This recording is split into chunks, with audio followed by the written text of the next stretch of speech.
All right, so I'm going to walk you through problem 1, problem 7 from this worksheet you're doing today.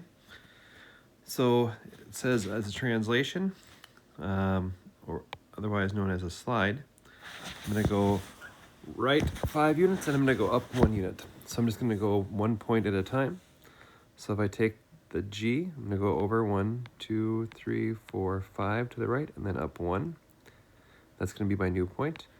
So it's going to be G, and then I'm going to put this little symbol called prime, G prime, which is, it looks like an apostrophe, and that just shows you that this is related to the previous G point that I had.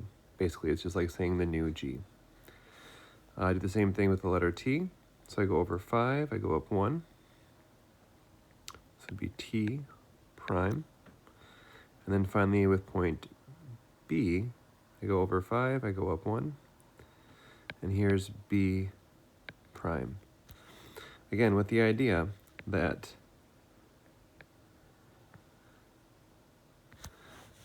B prime is related to B, G prime is related to G, and then T prime is related to T. So it just shows me that, those are the points that I moved, and that's their new locations after the translation. On the next page, we're doing the same thing, but backwards. So now we're looking at this shape, and we're saying, okay, what has happened? All right? So again, the prime symbol, that prime symbol up here, next to the Z, that tells me that's the new one. And that's one of the benefits of using this little prime symbol is if you're looking at these two triangles and trying to figure out, okay, which one came first, which one's the copy? Well, the one with the prime is the copy. So it says, write a rule to describe each transformation. Well, I can see that the Z point went over 2 and down 1. The K point went over 2 and down 1, and the I point went over 2 and down 1.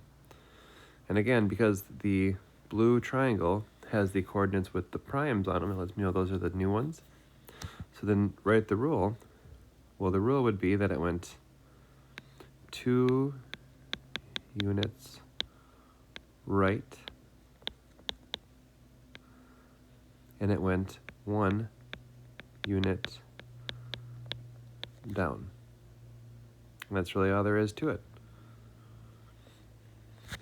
My copy is 2 units to the right and 1 unit down from my original.